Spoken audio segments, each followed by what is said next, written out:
Paytm payment bank डूब गया। Paytm payments bank. आप पेटीएम की कहानी समझिए।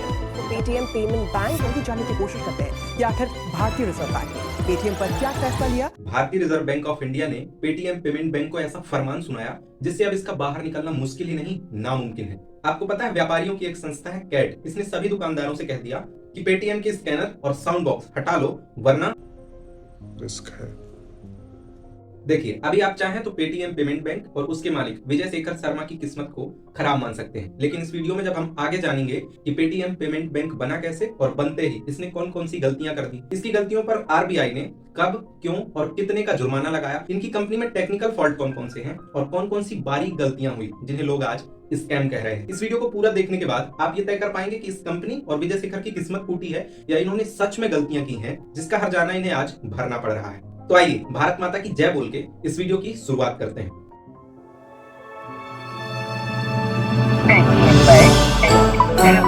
प्राप्त हुए। दोस्तों, आपने ये वाला डायलॉग तो सुना ही होगा। इंस्पेक्टर विजय, कानून के हाथ बहुत लंबे हैं चरण सिंह। हाँ, सच में लंबे होते हैं। आपकी कोई भी गलती हो, छोटी मोटी बड़ी या बहुत बड़ी, तब तक माफ है जब तक सरकार की उस पर नजर नहीं जा रही और सरकार उस पर कोई एक्शन नहीं ले लेती। लेकिन जैसे ही एक बार सरकार ने एक्शन लिया तो आपकी सारी जिंदगी की सारी छोटी बड़ी गलतियों का हर्जाना आपको ऐसे ही चुकाना पड़ता है जैसे आज पेटीएम पेमेंट बैंक के मालिक विजय शेखर चुका रहे हैं। 31 जनवरी 2024 को आरबीआई ने एक ऑर्डर जारी किया। उसमें लिखा कि पेटीएम पेमेंट बैंक 29 फरवरी के बाद किसी भी प्रकार का ट्रांजैक्शन नहीं कर पाएगा। इस पेटीएम पेमेंट बैंक में आप और ज्यादा पैसे ऐड नहीं कर पाएंगे। हाँ, पुराने पैसे आप निकाल सकते हैं और कोई भी पेमेंट जैसे बिल, रिचार्ज और फास्टैग जैसे पेमेंट 29 फरवरी के बाद पेटीएम पेमेंट बैंक से नहीं हो पाएंगे। लेकिन एक चीज ध्यान रखिए, ये एक्शन लिया गया है पेटीएम पेमेंट बैंक पर, ना कि पेटीएम वॉलेट पर। ये दोनों अलग अलग चीज हैं।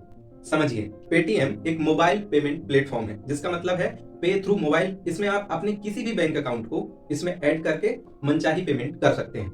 ये है बेसिक पेटीएम जो शुरू में लॉन्च हुआ था आपको पेमेंट करने में सुविधा देने के लिए। लेकिन जब ये चल पड़ा, खूब ज्यादा पैसे आने लगे, तो इसके मालिक विजय शेखर शर्मा ने सोचा कि क्यों ना मैं बैंक खोल लूं, और इन्होंने 2015 में बैंक का लाइसेंस लेने के लिए अप्लाई किया और 2015 में ही इन्हें बैंक खोलने का लाइसेंस मिल गया। 2 साल बाद 2017 में इन्होंने बैंक के ऑपरेशन शुरू किए। बैंक ने चलना शुरू ही किया था कि 2018 में आरबीआई ने बैन लगा दिया और कहा कि अब आप नए यूजर ऐड नहीं कर पाएंगे। लेकिन क्यों? तब आरबीआई ने बताया कि पेटीएम पेमेंट बैंक लाइसेंस में लिखे गए नियम एवं शर्तों को ठीक से फॉलो नहीं कर पा रहा है। लेकिन पेटीएम पेमेंट बैंक ने आरबीआई से बात की और नए होने के कारण गलती हो गई ऐसा करके माफी मांगे और दिसंबर 2018 में आरबीआई ने बैन हटा लिया और फिर से यूजर जुड़ना शुरू हो गए।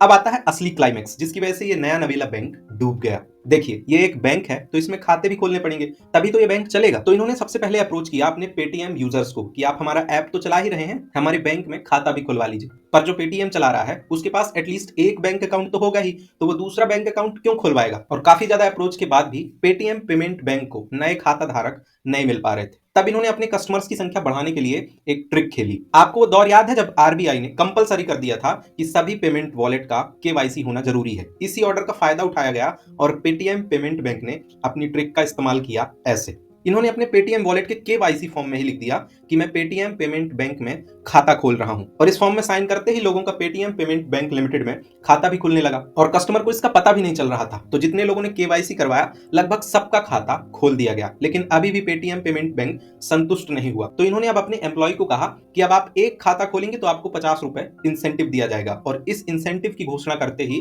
इनके एम्प्लॉय एजेंट बन गए और दिन में सैकड़ों खाते पेटीएम पेमेंट बैंक में खोलने लगे। आप सोचिए ना, एक खाता खोलने का 50 रुपए मिल रहा है। इसी एम्प्लॉय ने फेसबुक, इंस्टा या व्हाट्सएप की मदद से दिन में 100 खाते भी खोल लिए, तो उसका एक दिन का इंसेंटिव 5000 बन गया। इस 50 रुपए के इंसेंटिव के लालच में पेटीएम पेमेंट बैंक के एम्प्लॉय ने पेटीएम में करोड़ों खाते खोल दिए, वो भी इलीगल कैसे? क्योंकि कई लोग डॉक्यूमेंट नहीं देते थे। कोई बात नहीं, अपने डॉक्यूमेंट या दूसरे किसी कस्टमर के डॉक्यूमेंट लगा के पेटीएम पेमेंट बैंक में उनके एम्प्लॉय खाता खोल रहे थे धड़ल्ले से। क्यों? क्योंकि उन्हें 50 रुपए इंसेंटिव मिल रहा था। अब आता है अक्टूबर 2021। आरबीआई ने बैंकों से कुछ डिटेल मांगी और उस डिटेल में इस बैंक ने आरबीआई को गलत जानकारी दे दी। आप सोच रहे हैं, आरबीआई को गलत जानकारी दे दी। आरबीआई ने पकड़ा और 1 करोड़ रुपए की पेनाल्टी लगा दी। 1 करोड़ की पेनाल्टी तो भर दी गई, लेकिन इसके बावजूद भी इनका ये गोरख धंधा चलता रहा। मार्च 2022 में आरबीआई को भनक लगी कि यार इनके कस्टमर तो बहुत तेजी से बढ़ रहे हैं। तब आरबीआई ने एक बार और बैन लगाया कि आप नए यूजर नहीं जोड़ पाएंगे और एक छोटी सी जांच की। इस छोटी सी जांच में आरबीआई को कई चीजें पता चली, जैसे इनकी जो साइबर सिक्योरिटी है वो बेहद कमजोर है, मतलब कभी भी इन पर साइबर अटैक हो सकता है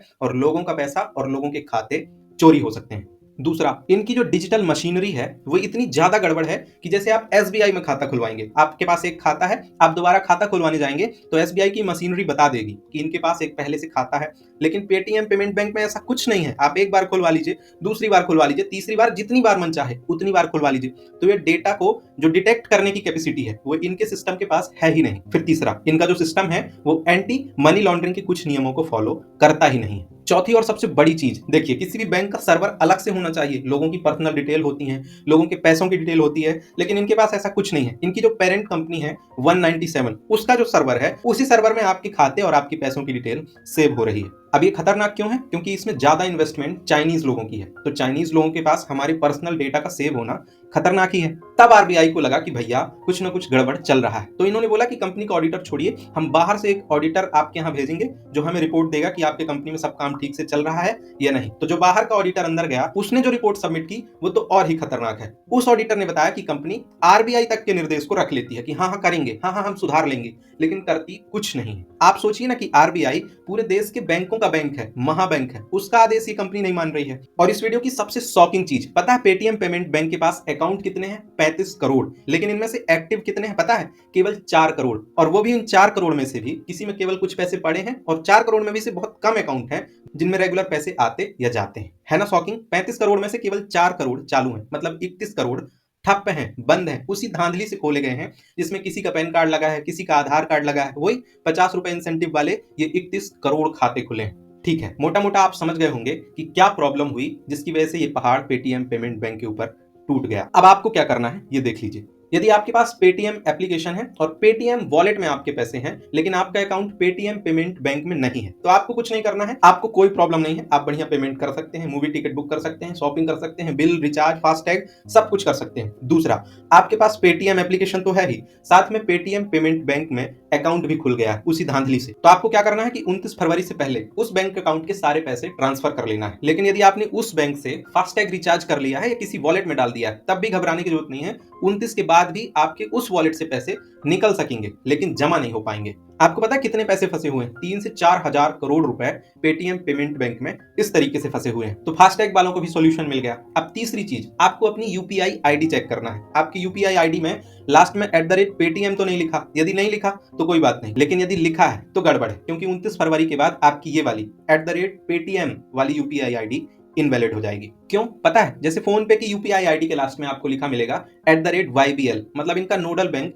यस बैंक है। ऐसे ही गूगल पे के में आपको लिखा मिलेगा OKICICI। ठीक ऐसे ही जिनकी यूपीआई आईडी जनरेट हुई है पेटीएम पेमेंट बैंक के अकाउंट से, उनके लास्ट में लिखा होगा @पेटीएम। लेकिन जब पेटीएम पेमेंट बैंक ही नहीं रह जाएगा तो यूपीआई आईडी भी इनवैलिड हो जाएगी। अब लास्ट में बात करते हैं उन 3 करोड़ 70 लाख दुकानदारों की जिन्होंने अपनी दुकान में पेटीएम के क्यूआर या साउंड बॉक्स लगा रखा है। उनका क्या होगा? उन्हें क्या करना होगा? तो 2 चीजें हैं। पहला, उन्होंने पेटीएम के क्यूआर स्कैनर और साउंड बॉक्स तो लगा रखा है, लेकिन जो उनका बैंक अकाउंट है वो पेटीएम पेमेंट बैंक में नहीं है, एसबीआई, आईसीआई, एचडीएफसी या किसी दूसरे बैंक में है। तो उन्हें घबराने की कम जरूरत है, क्योंकि उन्हें ज्यादा प्रॉब्लम नहीं आएगी। बस जो क्यूआर कोड बना है ना वो चेंज होगा। अब देखना ही होगा कि पेटीएम पेमेंट बैंक इस क्यूआर को चेंज कैसे कराती है। लेकिन जो दूसरा है, जिनका पेटीएम का क्यूआर भी है, साउंड बॉक्स भी है और खाता भी पेटीएम पेमेंट बैंक में है, भैया उनका तो गड़बड़ हो गया। उनको 29 फरवरी से पहले अपना सारा पैसा निकाल लेना है और पेटीएम को जयराम जी की बोल देना है। मेरे ख्याल से सब कुछ आसानी से समझ में आ गया होगा। फिर भी चलिए कंक्लूड कर देते हैं। तो क्या हुआ? पेटीएम आया तो केवल एक पेमेंट प्लेटफॉर्म की तरह काम कर रहा था, फिर बैंक बना, ढेर सारी गलतियां की, आरबीआई के साथ भी गलती की, आरबीआई को गलत जानकारी दे दी, कई बार पेनाल्टी लगी, कई बार बैन हुआ, और फिर लास्ट में जब सारी गलतियां इकट्ठी हो गई तो आरबीआई ने इस बैंक को डुबा दिया। इस क्रैश से हम कई सारी चीजें सीख सकते हैं। कैसे? देखिए, यदि हमसे कोई सरकारी काम में गलती हो रही है तो हम उस वैलिड अथॉरिटी से बात करें और उस गलती को समय रहते जल्द से जल्द सुधार लें। इस चक्कर में ना रहें कि सब तो गलती कर रहे हैं और कौन सा पकड़े जा रहे हैं तो गलती पे गलती करते रहें। और दूसरा, किसी इंसेंटिव वाले एजेंट के चक्कर में फंसने से जरूर बचना चाहिए। आपको हमारा वीडियो कैसा लगा कमेंट करके जरूर बताइएगा, और ऐसे और वीडियोस के लिए हमारे चैनल को सब्सक्राइब कर लीजिए। अब हम मिलेंगे नेक्स्ट वीडियो में, तब तक स्वस्थ रहिए, मस्त रहिए। शुक्रिया। जय हिंद, जय भारत।